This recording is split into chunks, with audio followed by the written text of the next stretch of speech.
But whatever, Commissioner Gordon shows up wondering why the hell the bat signal was turned on. Nothing. False alarm. Are you sure? Yes! Yes, it was! It was a false alarm to try to satisfy your fetish. What the hell? I honestly do not care that she wants to have sex with Batman, it's just the movie doesn't entirely know how to handle this romance. I completely bought the relationship between Bruce and Selina in Batman Returns because they were kindred spirits, conflicted individuals shaped by trauma and a belief that maybe together they could work through their issues and build something better. Maybe that was false hope, but it was a tragedy about people who didn't know how to move past their pain or be vulnerable enough to let the other see it. Here the romance is, I really want to have sex with Batman. This relationship is not as well handled, but there is something to be read into here in the context of the two previous movies. His relationship with Vicky Vale didn't work out because he couldn't reconcile being Batman and Bruce Wayne. She did not want him to be Batman, period, and she didn't understand why he felt the need to be. Selina seemed to care about both Batman and Bruce Wayne, but her own damaged psyche couldn't allow her to see a happy ending with them. But now comes Chase, and her motivation is based purely in lust for Batman. She's not frightened away by him being Batman. If anything, that's the entire reason why she wants him. What's supposed to happen later in the movie, though, is that she moves past her lust for Batman and falls in love with Bruce Wayne. But there's nothing really to their relationship. They just go out on dates to big fancy events, and he talks to her about what happened to his parents. A patient-doctor relationship, which is kind of breaking more ethical codes and is just a bit icky in terms of power dynamics. I like the idea of this romance, but it just doesn't quite work because we're not shown why she picks Bruce Wayne or how she actually helps him move past his problems. Anyway, a scene reorder that does work is that now Two-Face initiates a chase of Batman in the Batmobile that was just kind of randomly inserted later in the movie. Also, I think there was originally more to this chase because the big fin on the back of the Batmobile seems to open up into two fins. A display in the movie seems to indicate that's supposed to happen. And he goes flying off a bridge at one point, but the end result is Batman gets away, and we cut out the scene of Nigma trying to figure out what his villain persona should be, via overcomplicated Photoshop because the 90s were weird. Dude, the 90s weren't weird. Computers were just so much more awesome back then. But then they released the G3 iMac and they had to scale back on all the cool things they used to be able to do in order to compete. Anyway, the Riddler makes himself known to Two-Face and his two sexy girl assistants, one all prim and white-colored themed, while the other is all dark leather and skulls and black metal, and let's face it, Joel Schumacher doesn't know the meaning of the word subtlety. And because the sequence is condensed down from the movie, he very easily convinces Two-Face not to shoot him by making a shadow puppet of a bat. And having the two assistants already be sitting in front of some TVs and showing off a portable wand version of the box device and how it allows a person to absorb intelligence. He offers an alliance with Two-Face, have the two build capital for him to establish a business to rival Bruce Wayne's, then he'll use the box to help figure out the identity of Batman so they can kill him. Seems like patenting the device and getting a small business loan would have been a lot less hassle, but what the hell do I know? This scene is also one of the few times where Tommy Lee Jones actually does work as Two-Face. The rest of the movie, he's trying to compete with Jim Carrey's Jim Carreying, and not really obeying the characterization with the coin. At one point in the movie, he just flips the coin enough times until he gets the result he wants. But here, he underplays it and just has kind of a low growl to his voice as he lays it out. Heads, he accepts the deal, tails, he shoots him. Naturally, it's heads, and a crime spree erupts, and a very quick construction of his company, Nigma Tech. Not included in the montage of this in the movie, but here in the comic, is them treating it like they were getting high. Oh my god, Jim Morrison was right. About what? Everything. Wait a second, epiphany! Bruce Wayne is Jim Morrison! Quite a bit of character stuff for Dick Grayson has been cut out of the comic, including his curiosity over a locked door, which is actually the entrance to the Batcave. So him suddenly deciding to sneak down there in this next scene is kind of weird. There's a scene with Chase and Bruce that's supposed to advance their relationship and his character, but the funny thing is that the cuts have not only hurt the comic version of it, but the movie as well. In the movie, there's a dropped subplot about Bruce remembering finding his father's journal after his parents' funeral. It goes nowhere, but in deleted scenes, he was supposed to have believed that the journal suggested that it was Bruce's fault that they went to the theater that night, thus resulting in Bruce feeling responsible for their deaths. The subplot was supposed to be resolved by discovering that, no, they were going to go regardless of what Bruce wanted, thus absolving his guilt and letting him be Batman because he chooses to be, not out of obligation. But instead, the point is, Dick stole the Batmobile and goes looking for trouble, beating up some gang members. In the movie, he gets way over his head and has to be saved by Batman, but here he's completely successful in saving a girl because he only has to take on 2 guys. And then he's back at the cave and Bruce is dressed up for nothing. Anyway, Dick wants to be part of the crime fighting. When I was beating on those punks, I imagined it was him I was fighting, and all the hurt went away. You understand? Too well. It's an addiction you fight night after night, trying to fill the emptiness. But the pain's back in the morning. Somewhere along the way, it stops being a choice. It's not a terrible change, but it's basically a condensed version of what the movie said, which was better. I can't show it all for content ID reasons, but the point is, this is the final part of the character arc analysis I've been doing for Bruce Wayne throughout these movie reviews.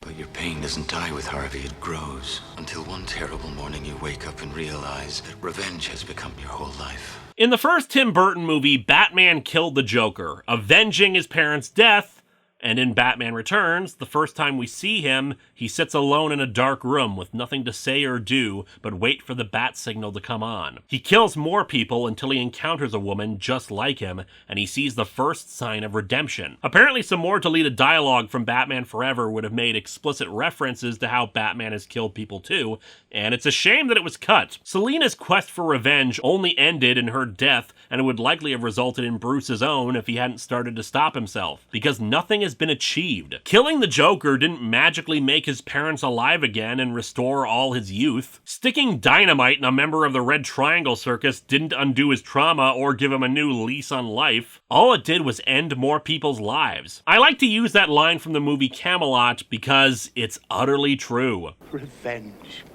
the most worthless of causes.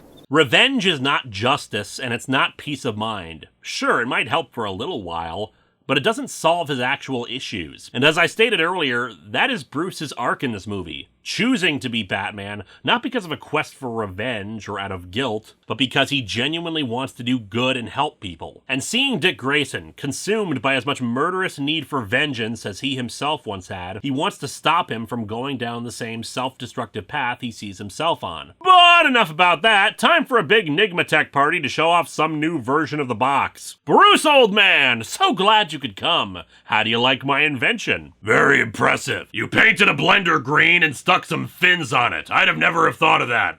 And the comic makes a bit of a mistake here that wasn't in the movie. Well, not as badly anyway. We see here that Bruce was apparently trying on the blender, except Bruce wouldn't want to since he knows it involves brainwave manipulation. In the movie, he requests that the power source be taken out while he examines it and just trusts that a new one won't get slipped in, so his mind gets scanned. Here it's just, guess I'll just put this on my head like an idiot. Anyway, Two-Face interrupts the party with his goons. All right, folks, this is an old-fashioned, low-tech stick-up. We're interested in the basics: jewelry, cash, watches, high-end cellular phones, but not the ones with the folding screens. Seriously, were those things even tested?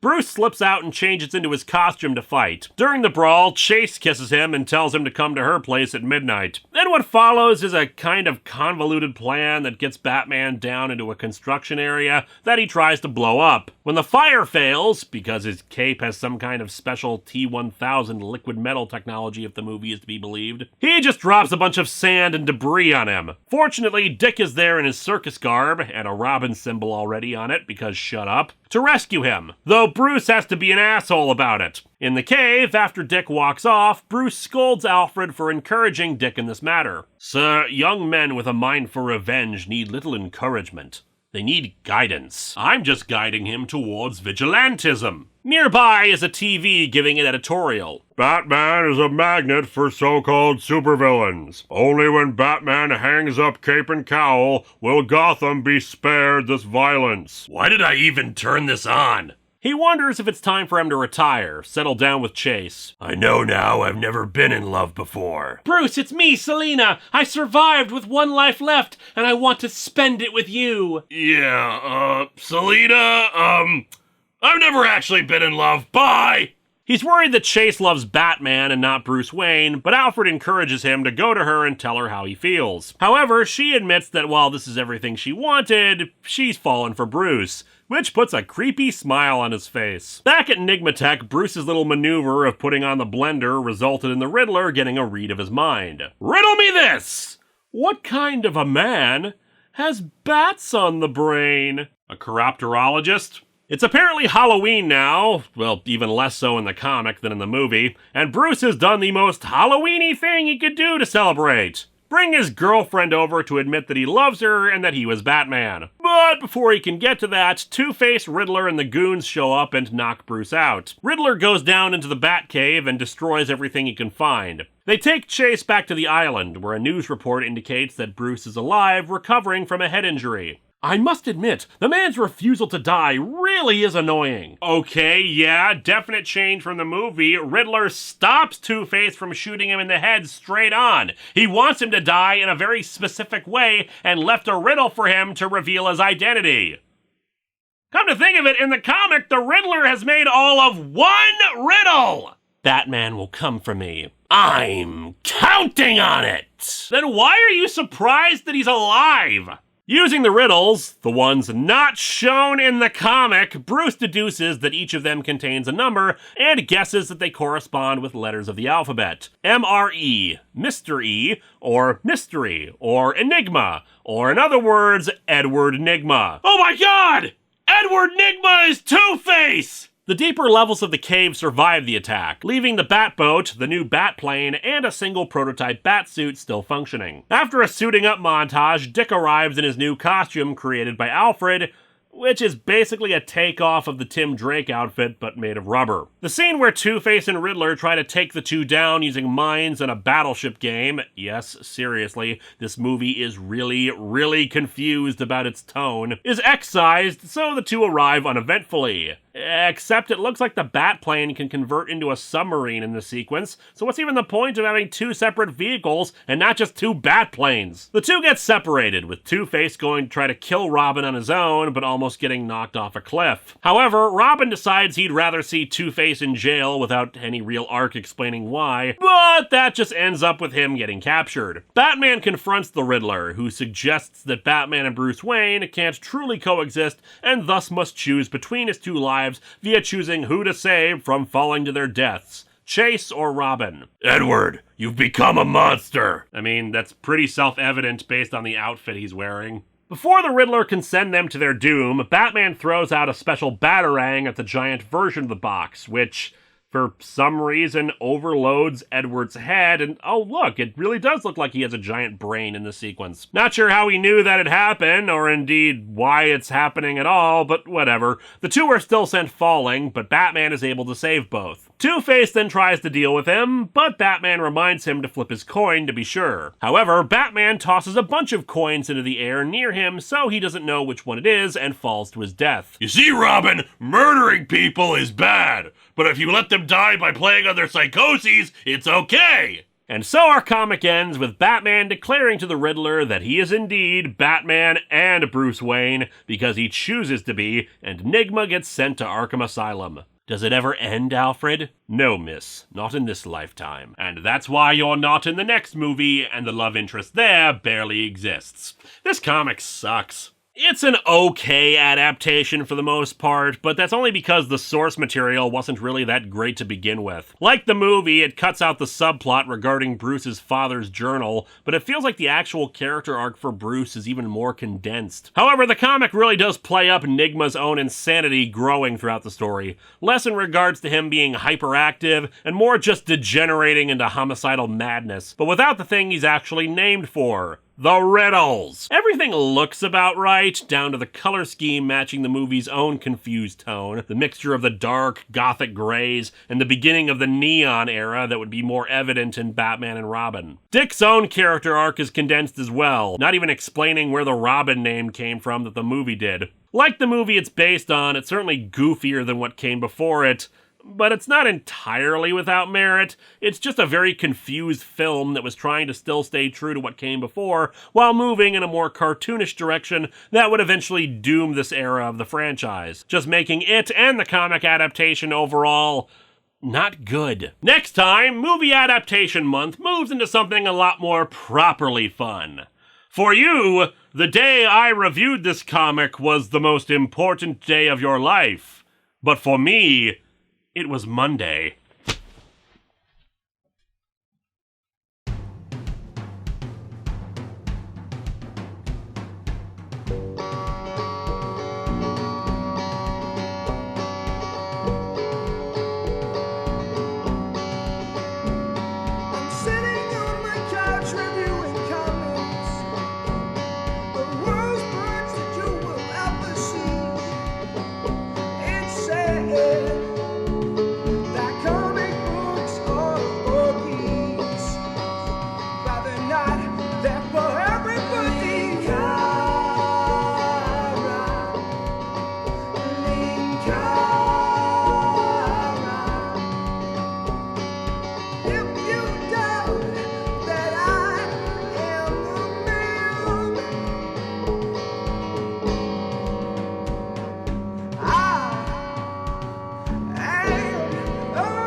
Was that over the top? I can never tell.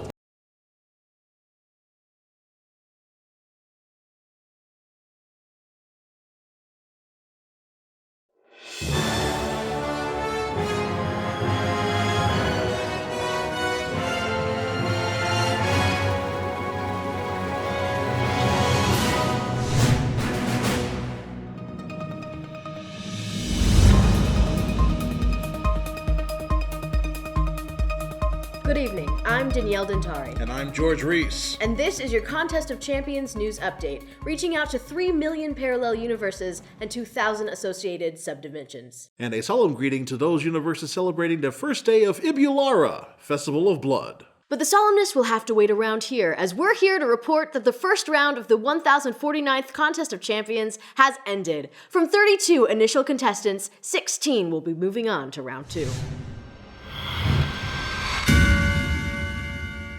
In the final contest of the round, serial killer Billy Tor was able to defeat mad scientist Professor Homunculus in a battle that lasted 2 hours. The contest that the professor chose was to create a large humanoid monster to engage in a direct battle with Billy Tor. Tor had to avoid being incapacitated by the monster while also needing to rip the monster apart if he hoped to claim victory.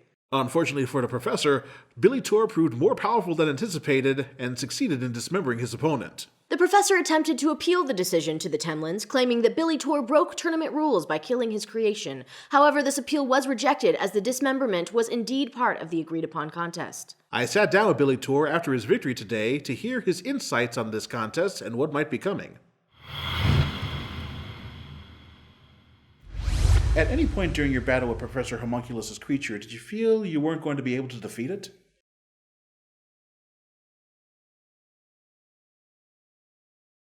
Are you concerned at all that Professor Homunculus will be able to convince the Temlins that you should be disqualified?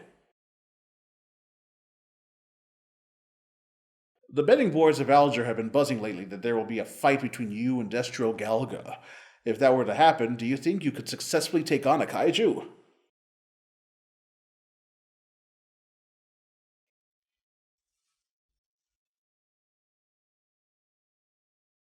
Well, thank you again for your time, and congratulations on your victory today.